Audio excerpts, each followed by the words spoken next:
Différents faits divers nous interpellent et nous incitent à la réflexion. Ils annoncent un événement imminent et d'une grande importance. Mais comment l'analyser? En écoutant Jean-Claude qui, à la lumière de la Bible, t'accompagnera et te permettra d'être prête, d'être prêt pour le retour de Jésus. Note que les éditions spéciales sont disponibles sur YouTube. Quelle est la réponse 2? Le 2, c'est le chiffre. Je te salue fraternellement en Jésus-Christ, le Sauveur du monde.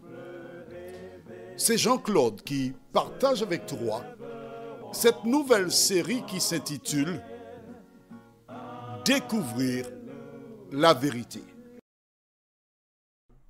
Marco et Jean-Claude, nous sommes encore là avec toi.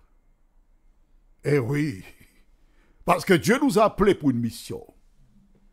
Dans une certaine chanson, j'ai eu l'occasion d'entendre ces belles paroles. Jusqu'à la mort, nous te serons fidèles. Jusqu'à la mort, tu seras notre roi. Mais nous, jusqu'à la mort, nous allons proclamer le nom de Jésus de Nazareth. Aujourd'hui, nous verrons 5 fois plus. Juste avant, prions. Éternel, notre Dieu, notre Père, grande est notre joie en cet instant, car nous sommes en mesure, une fois de plus, de tourner nos regards vers la source de la vie, tandis que nous ouvrons le Saint-Livre, que le Saint-Esprit nous visite, qui nous éclaire, qui nous accorde la paix qui vient de l'Éternel désormais. Et fais-nous grâce, nous t'en prions, au nom de Jésus et pour ta gloire éternelle. Amen.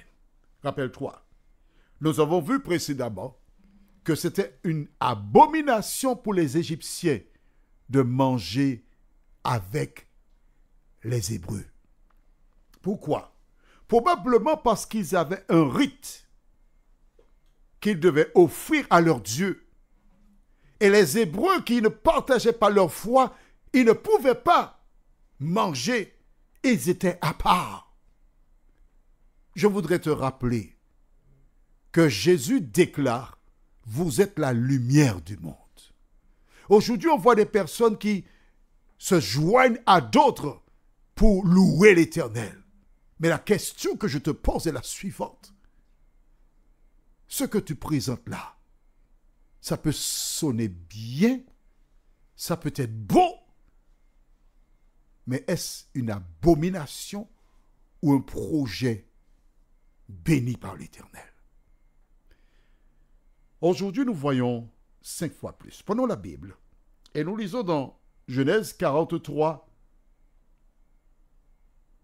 Tu as trouvé? Versets 33 et 34, les 2 derniers versets. Les frères de Joseph s'assirent en sa présence. Le premier-né selon son droit d'aînesse et le plus jeune selon son âge. Et ils se regardaient les uns les autres avec étonnement. Joseph leur fit porter des mets qui étaient devant lui. Et Benjamin en eut 5 fois plus que les autres. Ils burent et s'égayèrent avec lui. Amen. Amen. Alors, laisse-moi te raconter. Après avoir échangé, Joseph déclara: maintenant nous allons déjeuner. On va vous asseoir. ce ne sont pas eux qui ont été s'asseoir. Il y a des personnes, quand ils se trouvent dans une manifestation quelconque et qu'ils entendent « c'est maintenant l'heure du repas », ces personnes volent pour s'asseoir à une bonne place pour bien manger. Mais là, ils sont debout. Ils attendent. Et voici que Ruben est placé. Au fur et à mesure, l'intendant dit, vous ici, vous ici, vous ici, vous ici, jusqu'à Benjamin. Et la Bible déclare, le verset 33, ils se regardaient les uns les autres avec étonnement. Qu'est-ce qui se passe ici? Comment peut-on nous asseoir du plus grand au plus petit? Ils se regardent, la Bible déclare, avec étonnement. Ils ne comprennent pas ce qui se passe. Non, ils ne peuvent pas comprendre. Il y a quelque chose qui dépasse leur compréhension. Tu penses bien que c'est Joseph qui a dit à l'intendant de les installer ainsi. Et Joseph qui a donné l'ordre, les regarde pour voir leur attitude. Ils se regardent avec les yeux qui montent vers le ciel. Ils se disent, mais on ne comprend pas. Il y a quelque chose. Mais l'homme qui dirige l'Égypte, Joseph, avait déjà dit qu'il a le pouvoir. Il connaît des choses. Et en les asseyant ainsi, ils arrivent à la conclusion que cet homme-là, il y a quelque chose là. Il y a quelque chose.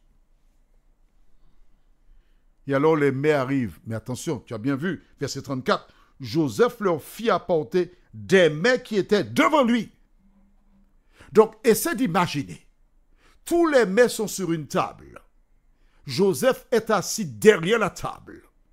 Et une fois qu'il s'est servi, on va servir ces hommes-là. C'est bien.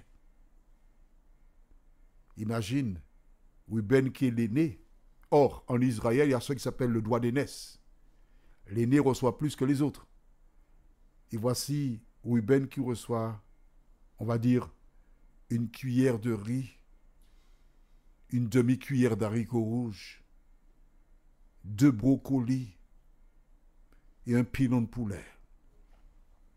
Et chacun reçoit la même quantité. Mais le dernier, Benjamin, la Bible déclare qu'il reçoit 5 fois plus. C'est-à-dire que lorsque le premier a eu une cuillère de riz, il regarde, Benjamin reçoit 5 cuillères de riz. Son assiette est si imposante qu'on voit à peine son visage derrière l'assiette. Ils se regardent et ne comprennent pas. Mais Joseph veut faire passer un message. En même temps, le message que fait passer Joseph, il est effrayant. Pourquoi? Parce qu'il est en train de reproduire exactement ce que son père avait fait. Son père avait démontré un amour démesuré pour Joseph.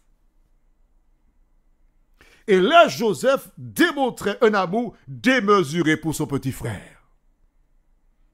Toi qui m'écoutes, par ton comportement, tu peux inviter ton enfant à haïr ses sœurs et frères parce que tu le préfères. Ne fais pas cela. Ne fais pas cela. Tu dois aimer tes enfants, tous tes enfants, de la même manière. Mon père me conte un jour l'histoire d'un homme qui avait un garçon. Sa mère étant décédée, l'enfant était jeune, alors il rencontrait une femme qui avait 2 enfants, qui avaient sensiblement le même âge. Mais cette femme est une malheureuse. Pourquoi? Parce que toutes les fois qu'il y avait la vaisselle, c'était le fils de l'autre femme qui faisait la vaisselle. Il fallait balayer, c'est le fils de l'autre femme qui balayait. Laver les vêtements, l'enfant de l'autre femme.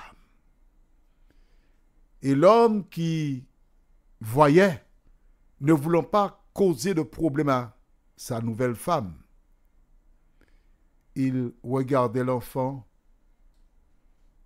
Il ne voulait pas que la femme voie son attitude. Et il lui disait tranquillement à l'oreille, ne t'en fais pas, un jour ça passera. Je comprends ta souffrance. Et cela encourageait l'enfant. Et le dimanche aux Antilles, il y a la messe. Et au sortir de la messe, il y a des dames qui vendent ce qu'on appelait à l'époque des bonbons, des gâteaux.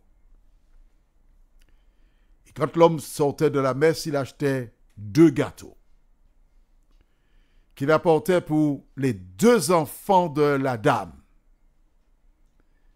Il n'en donnait pas à son fils, l'enfant de la première femme. Et la deuxième femme était contente. Elle disait, ah oui, il n'aime pas l'enfant parce qu'il amène des gâteaux que pour mes enfants. Mais ce qu'elle ne sait pas, c'est que l'homme disait aux 2 enfants, il n'a pas de gâteau, donne-moi ça dans ta part.